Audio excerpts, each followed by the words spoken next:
10 लड़कियों के साथ लिव इन में रह लिया, 10 लड़कों के साथ लिव इन में रह, जो 10 के संग रह चुकी या रह चुका वो एक के साथ बन के कैसे रहेगी या रहेगा। जो 10 जगह मुंह मार चुका है या चुकी है वो एक के साथ बंधेगी कभी। কথাবাচক অনিরুদ্ধ আচার্য এবং সেই সাথে পরম পূজ্যপাদ প্রেমানন্দজি মহারাজ তারা এই কথাটাই বলেছিলেন যে বিবাহের পূর্বে ছেলে হোক বা মেয়ে তাদেরকে লিভিং এ থাকা উচিত নয়। তো সেই শুনে একটা দিদি তিনি কি বলেছেন আপনাদেরকে শোনাই, আপনারা একটু শুনুন। देखिए लिव इन रिलेशनशिप में क्या हमें टेस्ट ड्राइव तो बहुत जरूरी है। आप गाड़ी लेने जाते हैं उसका टेस्ट ड्राइव करते हैं ना, तो अगर आप अपनी पूरी जिंदगी किसी के साथ व्यतीत करना चाहते हैं उसमें अगर टेस्ट ड्राइव करना चाहते हैं। শুনলেন তো কি ধরনের কথা। তো এই কথা শুনে পূজ্যপাদ প্রেমানন্দজি মহারাজ তিনি কি বলেছেন বা কি উপদেশ দিয়েছেন আগে সেটা আপনাদেরকে শোনাই, তারপরে আমি বলছি। তো আপনারা চলুন সেটা শুনে নিন। जैसे नाली का कीड़ा नाली में ही सुख का अनुभव करता है, उसे अमृत कुंड में डालो तो उसे पसंद नहीं आएगा।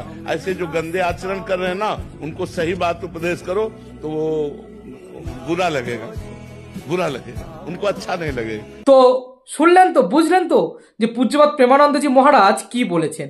তো আমার কথা হলো এটাই যে আমরা আমাদের দেশে আমরা নারীদেরকে মাতৃস্বরূপিণী রূপে পূজা করি এবং তাকে মায়ের দরজা দিই বা দেবীর দরজা দিই।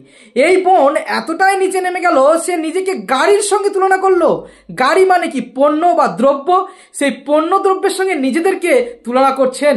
তা যদি এই রকম মানসিকতা হয় তো অবশ্যই তো আপনারা ফ্রিজে বন্দী হবেন। ফ্রিজে ছাড়া কোথায় বন্দী হবেন বলুন? যদি নিজেকে পণ্য বলে মনে করেন, পণ্যরা কোথায় ভালো লাগে? পণ্যদেরকে কোনো ফ্ল্যাটে সাজিয়ে রাখে, কোথাও ঘরের মধ্যে বন্দি করে রাখে। তো সেই রকম ভাবেই থাকবেন আপনারা। সেই রকম দিনের জন্যই প্রস্তুত হন যে দিন আগামী দিনের জন্য আসছে। এর মধ্যে আপনারা আপনাদের সনাতন সংস্কৃতিকে একদম পুরোপুরি জলাঞ্জলি দিয়ে দিলেন এবং তার বিরুদ্ধে আপনি কি বললেন যে গাড়ি চালাতে গেলে গাড়ির আমরা টেস্ট ড্রাইভ নিই। তেমনি কোনো যদি মা বা কোনো নারী যদি তিনি বিবাহ করে, বিবাহের পূর্বে যে পুরুষের সঙ্গে তার বিবাহ হবে তার টেস্ট ড্রাইভ নেবেন, অর্থাৎ তার টেস্ট করবেন। কি টেস্ট করবেন? তার কি টেস্ট নেবেন?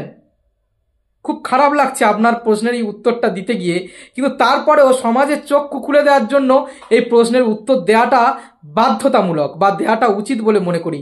তাই অবশ্যই করে আপনারা আপনাদের শালীনতা বজায় রাখুন। একটা ভুল জিনিসকে প্রমাণ করতে গিয়ে আরও 5টা ভুলকে টেনে এনে নিজের যে মানসিকতাকে এত নিম্নগামীতে নিয়ে যাবেন না যে ভারতের সংস্কৃতির দিকে অন্য দেশ বা অন্য মানুষ বা অন্য ধর্মের লোকেরা এই সনাতন সংস্কৃতির দিকে আঙুল ওঠাতে পারে। তাই অনুগ্রহ করে আপনারা একটু সংযত হন, আপনারা অন্তত একটু ভেবে চিন্তে কথা বলুন। যাই হোক, এটাই আপনাদের বলার ছিল।